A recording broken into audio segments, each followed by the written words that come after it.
Kapayapaan po ang sumainyong lahat, mga giliw naming taga-subaybay ng programang ito.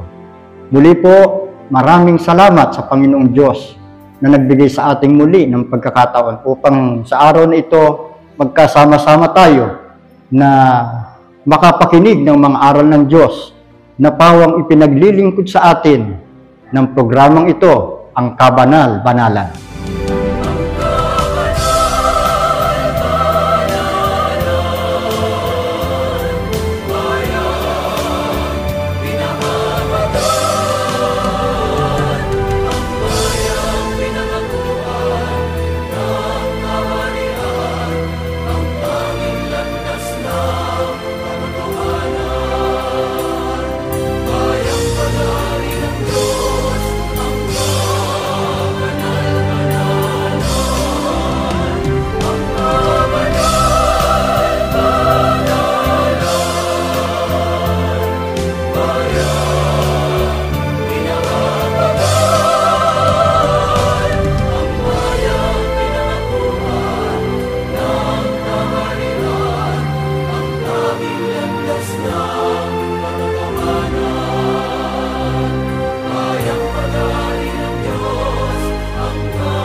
Ako po ang inyong lingkod, kapatid na Miknea, na sa pagkakataong ito ay muli ninyong makakasama sa ating pag-aaral ng mga salita ng Diyos.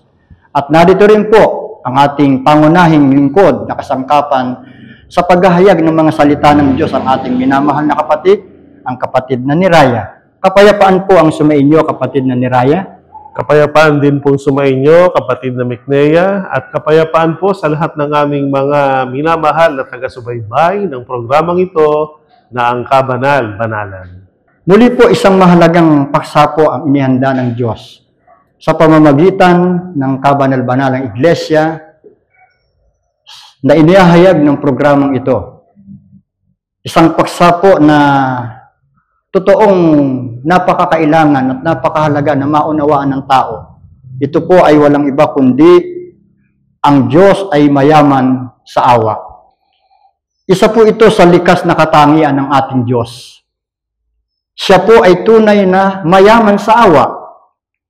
Hindi lamang po ito nangangahulugang sapat. Ibig sabihin ito'y sagana. Hindi po naubos at tiyak po na ito ay lagi nating mapagkakatiwalaan. Sa buhay po natin, lahat tayo po ay nakaranas na ng mga pagkukulang, mga panahon na hindi tayo naging tapat, mga araw na nakalimot tayo sa Diyos, o mga sandaling nagkamali o nadapa po tayo, ngunit sa kabila po ng lahat ng ito, ang Diyos po ay hindi nagkulang sa kanyang kahabagan sa atin. Kaya upang ito ay ganap nating maunawaan at maintindihan at maihatid sa inyo ang biyayang dulot ng paksang ito, kapatid na ni Raya, atin pong pasimulan ang pag-aaral sa pamamagitan po ng ganitong katanungan. Papaano po nahayag sa mga tao ng una ang pagiging mayaman ng Diyos sa awa? Ang sagot po na mula sa Biblia ay mababasa po natin sa Aklat na Ikalawang Hari. Ang kapitulo po ay 13, ang bersikulo po ay 22 hanggang 23. Pakibasa po, kapatid na Miknea, ang kasagutan. At pinighati ni Hazael na hari sa Syria ang Israel sa lahat ng kaarawan ni Joakas. Ngunit ang Panginoon ay naawa sa kanila at nahabag sa kanila, at kanyang pinakundanganan sila dahil sa kanyang tipan kay Abraham, kay Isaac at kay Jacob, at hindi nilipol sila o pinalayas man sila sa kanyang harapan hanggang noon. Maliwanag po ang mga talatang ito na sumasagot sa panimulang katanungan na ibinangon po ng ating kapatid na Miknea na may kinalaman tungkol po sa pagiging mayaman sa awa ng ating Panginoong Diyos. Kung babalikan natin ang kasaysayan ng bayang Israel, na masasabi nating isang bayan na kinaawaan o kinahabagan ng Panginoon, ay maraming mga pangyayari ang ating makikita na nagtatanghal ng pagiging mayaman sa awa ng Panginoon. Sa mga talatang ito ay may panahon na ang bayang Israel ay nasakop ng hari ng Syria. At ang pangalan ng hari ay si Hazael, na kung saan bunga ng kanyang pananakop o paghahari, sa lahat niya ng mga kaarawan ni Joachas, ay pinipighati ang mga mamamayan ng bayang Israel. Sa ibang salita po ng pinipighati ay pinaparusahan, pinapahirapan, at palibhasa ang Diyos kahit siya ay nasa langit, ay namamasdan niya kung ano ang nagaganap o nangyayari sa lupa, lalo na sa bayang Israel, ay nakita ng Panginoon ang kapighatian at ang mga paghihirap ng mamamayang Israel bunga ng pananakop ng hari ng Syria. At dahil ang Diyos ay mayaman sa awa, gaya ng ating mababasa, ang Panginoon ay naawa sa kanila at nahabag sa kanila. At dahil sa awa at habag ng Panginoon, sila anya'y pinakundanganan at hindi po pumayag ang Panginoon ang lahing Israel ay malipol o sila man ay palayasin sa dakong kanilang kinalalagyan. So dito po makikita natin na palibhasa ang Diyos ay mayaman sa awa, hindi niya ipinapahintulot ang mga tao na mamalagi sa paghihirap, mamalagi sa kapigatian dahil sa pananakop ng ibang lahi o ibang hari ng mga panahong yon. Kumbaga, makakarelate tayo sa ating panahon, patid na Mikdea, meron din mga tao ngayon na napipighati, nahihirapan, bunga ng mga problema o suliranin. Pag ang taong iyon ay nakasumpong siya ng awa sa paningin ng Panginoon, yung awa ng Diyos ay kapangyarihang kumikilos para ma-overcome niya o malagpasan niya yung mga paghihirap na kanyang pinagdaraanan. So, ganun po ang ipinaranas ng Panginoon sa mga mamamayan ng Israel para mahayag na ang Diyos ay mayaman sa awa. At hindi lamang yun, hindi lang sa panahon na ang bayang Israel ay nasakop ng Syria, nasakop ng haring si Hazael, kahit nung panahon na sila ay nasa pagkaalipin sa Ehipto, ang awa at habag din ng Panginoon ang tumulong sa kanila para makaalis sila sa kalagayang nasa pagkaalipin. Sa halip, sila pinalaya ng Panginoon, dinala sa lupang pangako sa pamamagitan ng kamay ni Moises, bilang hinirang ng Panginoon ay natanghal ang pagiging maawain, pagiging mahabagin ng ating Panginoon. At bunga ng awat habag, nagkaloob ang Diyos ng mga kailangan nilang tulong sa kanilang paglalakbay para ang disyerto na kanilang pinaglalakbayan ay kanilang matawid hanggang sa lumipas ang mga panahon dahil mayaman nga po ang Diyos sa awa na ang pumalit ng leader ay si Josue, nakarating sila sa lupang pangako. So yan po yung mga gawa ng Diyos na dahil sa kanyang awa at kahabagan ay hayag na hayag sa mga taong pinag-uukulan ito. So, sa madaling salita po, kapatid na ni Raya, ang bayang Israel po noong panahon na iyon, ang naging buhay na patotoo ng mayamang awa ng Diyos. Opo. Opo, mga minamahal naming tagapakinig, makikita natin na sa unang panahon pa lang ay malinaw na nahayag na ang mayamang awa ng Diyos sa kanyang pakikitungo sa bayang Israel o sa mga Israelita nung panahong iyon. Ngunit, hindi lamang doon nagtapos ang kanyang paghahayag ng awa, kapatid na ni Raya. Opo. Kaya mas mabuti po na liwanagin natin nang ang Diyos po ba ay magkatawang tao, ano ang kanyang ginawa na naghahayag ng kanyang pagiging mayaman sa awa? Ang sagot po na muli ay matutunghayan natin sa Biblia ay mababasa po sa aklat ng Mateo. Ang kapitulo po ay 14 at ang versikulo 14. Sasalin po ng Biblia na Sambayanang Pilipino version. Pagdating ni Jesus sa pangpang, Nakita niya ang maraming taong nagkakatipon doon at naawa siya sa kanila at pinagaling niya ang mga may sakit. Gaya po ng ating narinig, hindi lang sa panahon ng mga propeta, sa panahon ng bayang Israel, ay natatanghal ang pagiging mayaman sa awa ng ating Panginoong Diyos bilang iti kanyang likas na katangian na naghahayag ng kanyang pagiging Diyos na mawain. Sa halip, kahit nung panahong siya ay nagkatawang tao at ginamit niya ang pangalang Kristo Jesus sa panahon ng kanyang pakisalamuha sa mga tao, gaya ng ating narinig sa talata, nang makita niya ang maraming tao na nagkakatipon doon, ay naawa siya sa kanila. Ang dahilan po kasi ng kanyang pagkaawa, ang mga tao ay may mga sari-saring sakit o sari-saring karamdaman. Yung iba, ang dahilan ng kanilang pagkakasakit ay kakulangan ng kinakain na sapat para sila ay maging malusog. Yung iba naman, bunga ng kapabayaan sa kanilang mga sarili. Yung iba, kagagawa ng masasamang espiritu kung bakit sila ay nagkakasakit.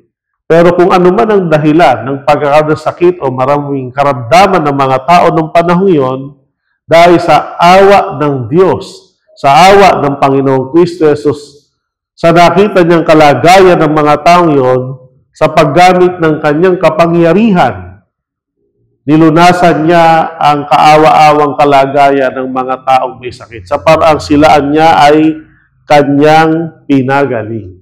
Opo, ang isang gawa ng pagkaawa ng Diyos sa mga tao ay ginagamit niya ang kanyang kapangyarihan para ipagkaloob sa mga taong may sakit ang kagalingan. Opo. At yun po ay naranasan ng maraming tao sa panahon nung siya po ay nagkatawang tao. At kahit sa ating panahon, ang mga ospital, gamot, mga doktor, sila po ay binigyan din ng Diyos ng mga karunungan at kaalaman para magamit nila para magpagaling. Isa ring tulong ng Diyos yun dahil naaawa siya sa mga may sakit.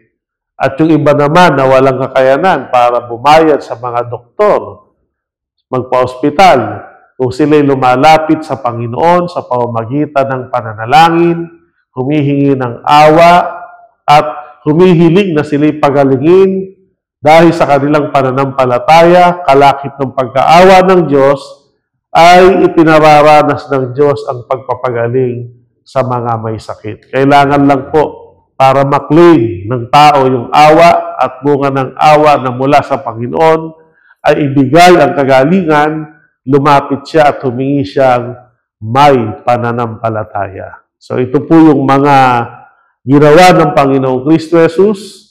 Nilunasan niya ang mga sakit at karamdaman ng mga tao. At hindi nga lang po yung sakit yung mga nagugutom, mga uhaw at gutom na kaluluwa. Pinainom niya, binusog niya ng mga aral dahil po sa kanyang awa at habag sa sangkatauhan. So malinaw po mga gilingan tagapakinig nang ang Diyos po ay magkatawang tao, patuloy po na natanghal at nahayag ang kanyang pagiging mayaman sa awa sa mga tao. Nakita niya ang kaawa-awang kalagayan ng mga tao noon mula sa sila ay may mga sakit, pinagaling sila ng Panginoon at iba't ibang mga bagay. Kaya naramdaman ng Panginoon ang pagkaawa sa kanila. At dito po nagsimula ang pagtawag ng Diyos sa mga tao. Di po ba, kapatid na ni Raya? Opo.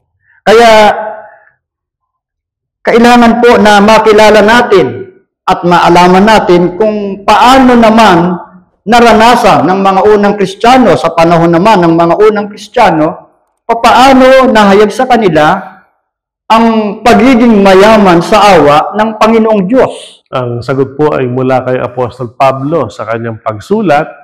Ito ay batay rin sa kanyang naging karanasan sa pagtanggap niya po ng awa mula sa Panginoon. Mababasa po natin yan sa Efeso. Ang kapitulo ay 2 at ang versikulo po ay 4 hanggang 5. Ngunit ang Diyos palibas ay mayaman sa awa, dahil sa kanyang malaking pag-ibig na kanyang iniibig sa atin. Bagamat tayo mga patay dahil sa ating mga kasalanan, tayo binuhay na kalakip ni Kristo. Sa pamamagitan ng biyaya, kayo'y nangaligtas. Yan po ang pahayag ng Apostol Pablo na isa sa nung panahon iyon ay buhay na saksi na nagtetestimonyo tungkol po sa kung paano niya nadama at ang mga mananampalataya yung pagiging mayaman sa awa ng Panginoon. Kaya ng ating narinig, palibhasa ang Diyos ay mayaman sa awa at ang pinagmumulan ng yaman ng kanyang awa ay ang kanyang malaking pag-ibig. Kaya pwede natin sabihin kaagad, kapatid na Miknea, talagang ito po yung isang uri ng yaman na hindi po pwedeng maubos. Opo. Yung pagiging mayaman ng Diyos sa awa. Dahil ang pinagmumulan ng kayamanan ng kahabagan o kaawa ng Panginoon ay ang kanyang malaking pag-ibig. At pag ang pag-uusapan po ay malaking pag-ibig na nag-uudyok sa Diyos para matanghal yung kanyang katangian na pagmawain, napakalaki nito at napakahirap sukatin. At kung nalalakihan tayo sa mundo na ating kinalalagyan at nararamihan na tayo sa bilyong tao na naninirahan dito, kung susukatin, higit na mas marami kaysa sa tao at higit na mas malaki kaysa mundo ang malaking pag-ibig ng Diyos. Kaya kahit gaano po karami yung mga tao humihingi sa Kanya ng awa at kahit gaano karami yung lugar, yung mga tao na pinagkakalooban ng Diyos ng awa, hindi po maubos-ubos yung kayamanan ng kahabagan o kawaan ng Panginoon. Dahil ang nagsusupply dito ay ang Kanyang malaking pag-ibig. At nung panahong Kristiyano, para matanghal yung mahayag sa kanila, yung malaking yaman ng Diyos sa pag-imaawain, ay hindi lang ito sa pamamagitan ng mga material na bagay. Ang lalong ipinahayag ni Apostol Pablo dahil sa kalakhan ng pag-ibig ng Diyos at dahil sa mayaman niyang awa, binago niya po yung kalagayan ng mga tao, yung mga mananampalataya. Sabi niya, dati, dahil sa ating mga kasalanan, tayo nangamatay na.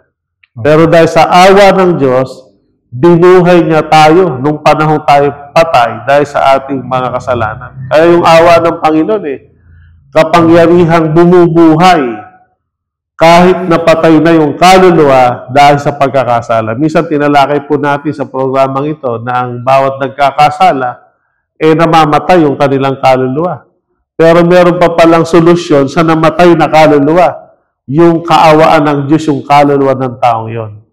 Yun nga po ang naranasan ni Apostol Pablo. Siya, dati, patay na ang kanyang kaluluwa dahil sa kanyang kasalanan, pati yung mga kababayan niyang mga Hudyo, kahit ang mga Hintil, pero nang maranasan nila ang awat habag ng Panginoon dahil sa kanilang pagkakilala at pananampalataya, nangyaring mabuhay pa yung kanilang mga kaluluwa.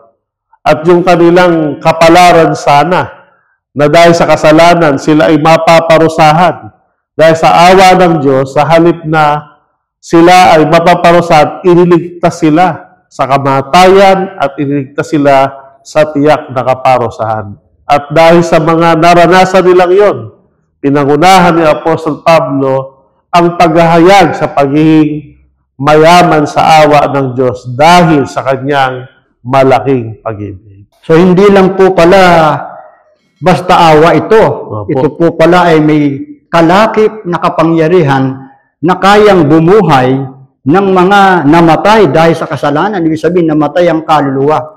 At yan po ang naranasan ng mga unang Kristiyano, ang mayamang kaawaan ng Diyos mula sa buhay na puspos ng kasalanan na naging dahilan ng kamatayan ng kanilang kaluluwa, ay binuhay sila at iniligtas ang kanilang kaluluwa sa kamatayan.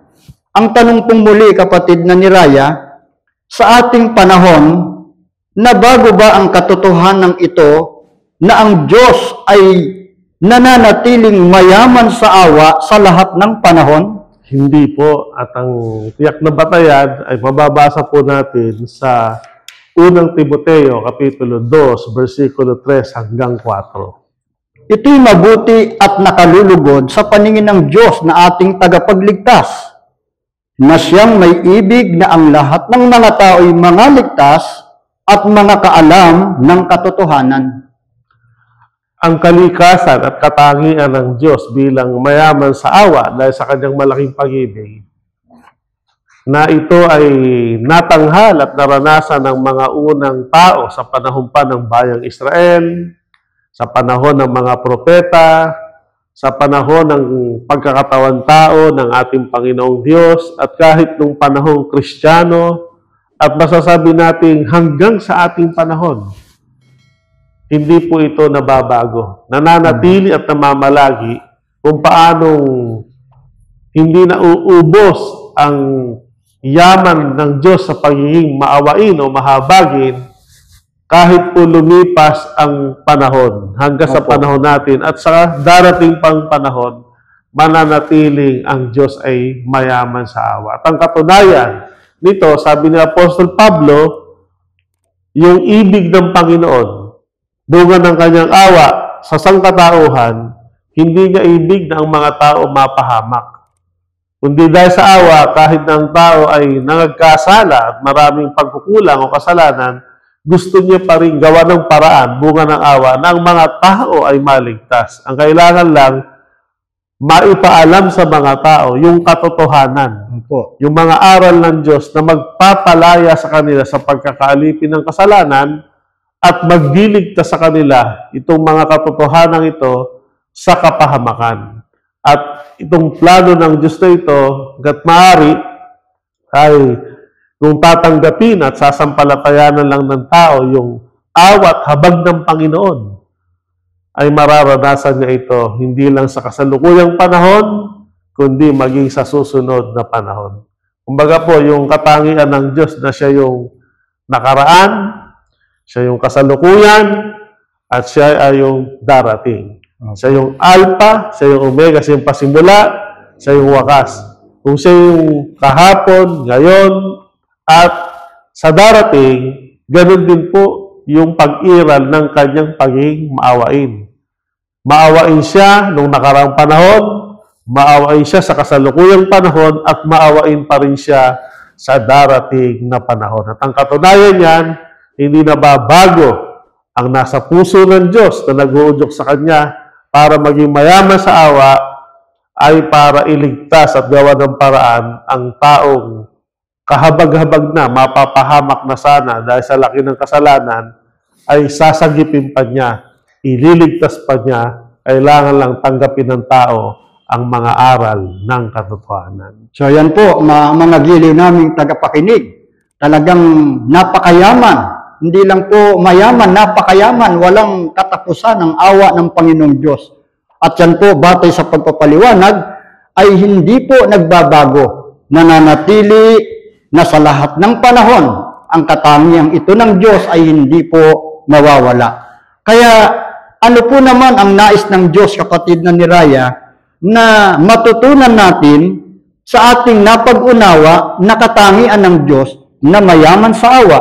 Ang sagot po na mula sa Biblia ay mababasa natin sa Aklat ng Mateo. Ang kapitulo po ay 18 at ang versikulo po ay 32 hanggang 33. Sasalin po ng Biblia na Revised Tagalog Popular Version.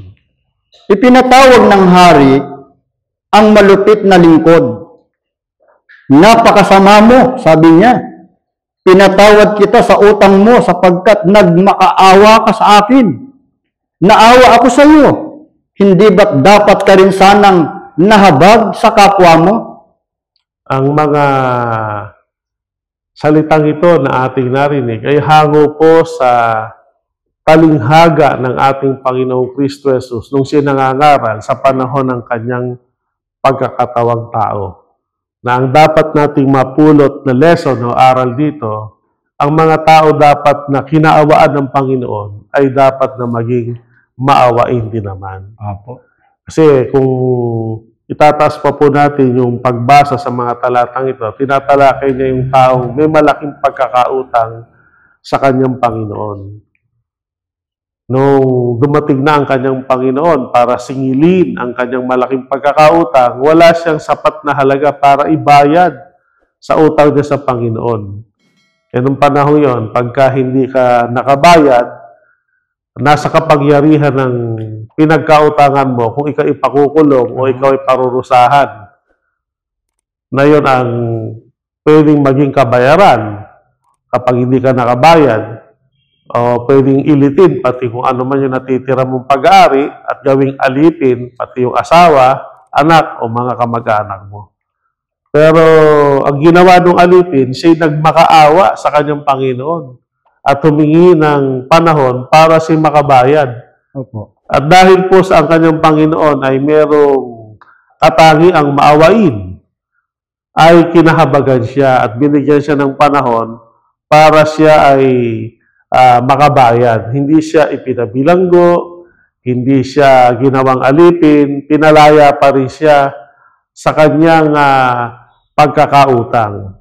Ngayon, nung umuwi na may galak itong alipin, nasa lubong niya yung kapwa niya alipin na may utang sa kanya na hindi naman ganun kalaki kumpara sa utang niya sa kanyang Panginoon. Siningil niya ngayon, hindi makabayad. Nagmamakaawa din sa kanya na huwag siyang parusahan. Pero ang nanaig sa halip na awa ay ang galit.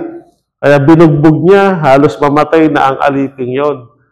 Hanggang sa pinuwersa niyang makabayad kahit sa mahirap na paraan. Kaya nung nabalitaan ng kanyang Panginoon, yung ginawa niyang kalupitan, doon sa kapwa niya aliping may utang, ipinatawag itong alipin o lingkod na ito. At sinabi sa kanya, sabi niya, napakasama mo. Sabi ng Panginoon, pinatawad kita sa mga utang mo sapagkat nagmakaawa ka sa akin. Naawa ako sa iyo. Hindi ba dapat na maawa ka rin o mahabag ka rin sa kapwa mo? So, yun po yung lesson learned. Kapag tayo ay kinaawaan, dapat maging maawain din tayo. Opo. Sapagkat kung hindi tayo magiging maawain, samantalang ang Diyos ay naging maawain sa atin, dapat sana sa ating mga kasalanan ay pinarusahan na tayo. Pero sa halip ng pagpaparusa, binigyan tayo ng pagkakataon ng Panginoon magsisi, magbago, at sa halip na tayo lapatan ng kaparusahan, ay mas pinili ng Diyos na magpatawad dahil siya'y naaawa sa atin. Kaya kung meron nagkakasala sa atin, kung may mga nagkukulang sa atin, merong may atraso sa atin, katumbas ng salitang utang, kung tayo pinatawad, patawarin din po natin. Sapagkat kung hindi natin papatawarin, ipapatawag tayo ng Panginoon. At pagsasabihan tayo ng napakasama natin, pinatawad kita pero di ka marunong magpatawad. Kaya yung ending po nung talinghaga, ipinakulong yung masamang alipin na yon, siya'y pinarusahan dahil siya na pinatawad dati ay hindi marunong magpatawad. Kaya ang dapat nating matutunan sa ating panahon, marami tayong kasalanan sa Diyos, malaki ang ating pagkakautang sa Kanya, pero palibhasa ang Diyos ay mayaman sa awa dahil malaki ang pag-ibig niya, tayo pinatawad niya, tayo ay hindi niya siningil at pinarusahan batay sa ating kasalanan, binigyan niya tayo ng pagkakataong magbago, magsisi, kaya hindi sana ang maging paraan ng ating pakikitungo sa ating mga mahal sa buhay, sa ating mga kapwa tao. Kaya ikaw ay kinaawaan, ikaw rin naman ay dapat na maging maawain. So yan po mga giliw naming tagapakinig. Sana po ay naunawaan natin at natanggap natin ang aral at mensahe na iniiwan itong paksang ating tinalakay na ang Diyos ay mayaman sa awa. Muli po sa susunod nating pag-aaral, sana ay patuloy kayong sumubaybay sa programang ito, ang Kabanal-Banalan. Samantala, ipagpala sa atin ang ating mga narinig. Ibendisyon ng Panginoon sa atin mula po ngayon at magpakailanman. Amen. Maraming salamat po sa inyong pagtangkilik sa palatuntunang ito ng Kabanal-Banalang Iglesia ng Diyos kay Kristo Jesus. Kung nais po ninyo mapanood ang iba pa naming programa at upang lubos po ninyo makilala ang kabanal-banalang Iglesia ng Diyos kay Kristo Jesus, mag-subscribe sa ating YouTube channel na The Most Holy Church, bisitahin ang aming Facebook page na MHC Media. At bisitahin ang ating official website na www.mostholychurch.com. Maraming salamat po.